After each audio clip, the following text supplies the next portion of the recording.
these inductions are special and they're a lot of fun. This is a great one. This is one of the ones you'll remember forever. What a treat these stories are tonight. Back to the Pioneer category for our third inductee. The Pioneer is Dan Williams, and his son presenting is Sean Williams.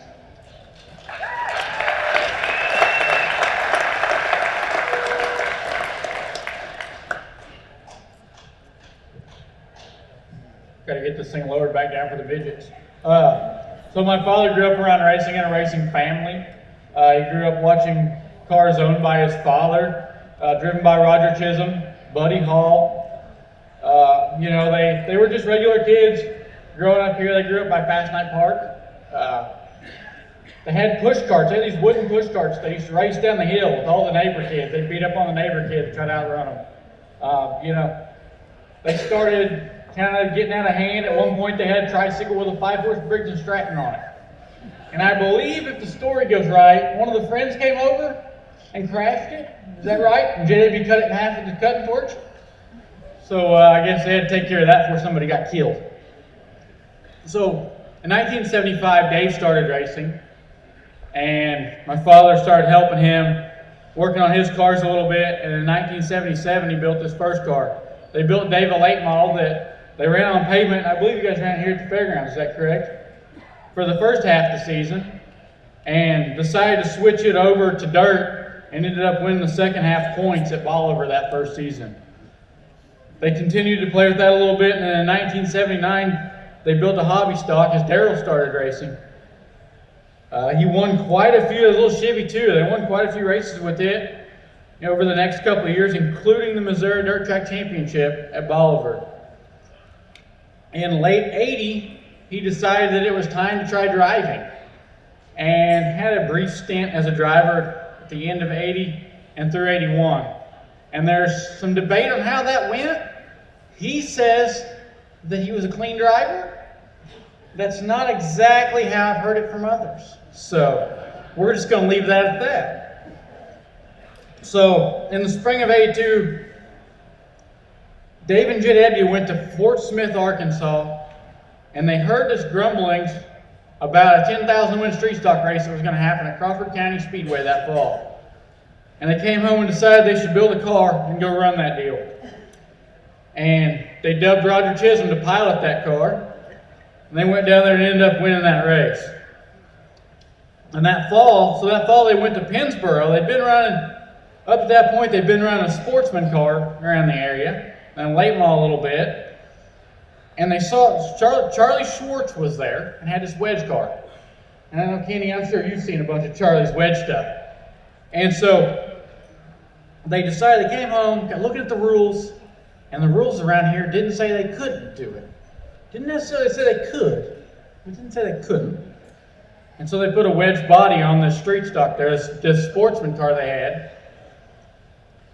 And they won 20 shows that first year, the championship at Monette. Which, and the interesting part of that is they didn't win, or they didn't lose a single race at Monette that year. In 1985, as the mods going, they built their first modified, and then they raced modifieds. They were pretty solid through the modifieds through the rest of the 80s. As the 90s turned, he kind of paid more attention to my racing stuff and kind of got away from the rest of it. And, throughout our deal, he really was, well, I think what made him good was he didn't stick inside that box. He wasn't afraid to get out of the box and try something new.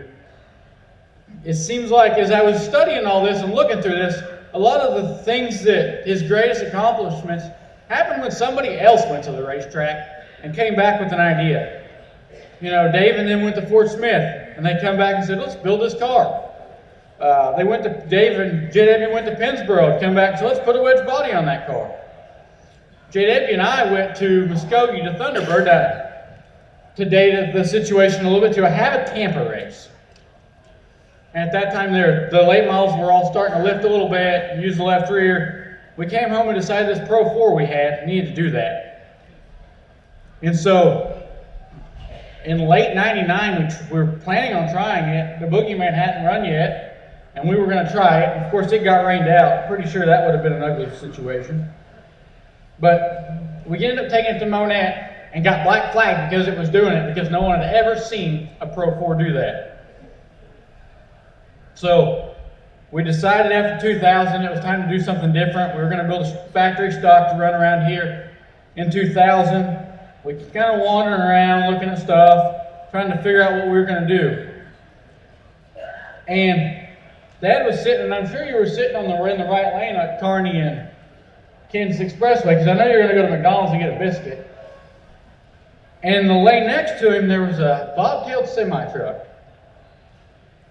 And when he saw it take off, thinking about his Leaf spring car that he was getting ready to build, he watched that rear end wrap and said, you know what, if I don't tie that left rear spring, I can get it to lift.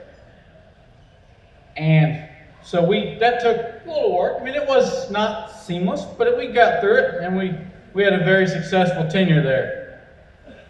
During that process, led to maybe one of his biggest accomplishments. And I don't know if he would say that, but he had a driver that was maybe 120 pounds soaking wet. Going to put him in a 3,200 pound stock car with 10-inch tires. Good luck steering that. So he went and started reading, tried to find something that would make this car steer easier. He found out, he thought he knew what he needed, but no one would talk to him. And he got talking to Larry Phillips, and he got him in touch with a gentleman at Lee Power Steering. He called them. Phillips said, just give him a call, tell him I told you to call him, and see if. And finally, he picked him and got him to tell what he thought he needed to know. And now we run 3 steering boxes trying to figure that deal out to find that part. But when to give you an idea of how easy these cars would steer, we were at Midway one night, and it kept raining, and we were out there packing the track, and J.D. Kelly come by me, and he had the steering wheel on top of his car, and he was driving it with the steering shaft. And so we goofed off that night, but you could turn that car, you could take the steering shaft off, and you could turn it by hand. Those steering boxes have won almost every major modified and every major street stock race in the country today. His work ethic and his never say never attitude have been huge to the success of over 200 wins as a mechanic. I'm proud to introduce my father, Daryl Williams.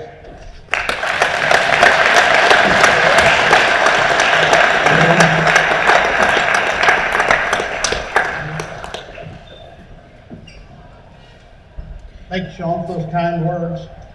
Just as I was thinking last week over the years that I raced, the thing you remember, you don't really remember the races, you remember the people that you met at the races.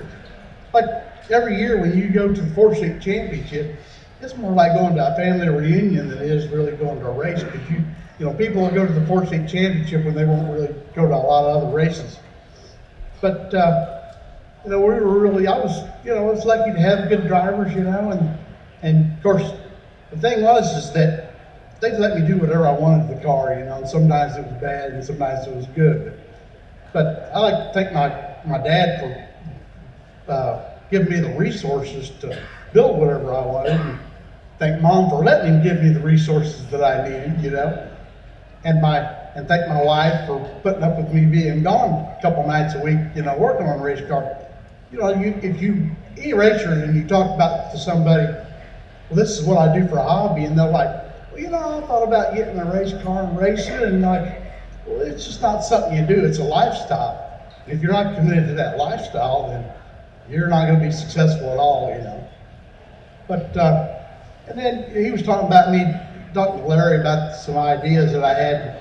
The thing about Larry is the one thing he loved talking about race cars, and it didn't matter. He'd sit down and he'd talk to you for hours, just about whatever you wanted, But the thing that Larry told me is that he looks at every car at the track, because he said, you might see a car that can't run last in the B feature, but he may have one thing on that car that'll help you, So he taught me to have an open mind. Don't just blow somebody off because they're not running up in the front with the big dogs.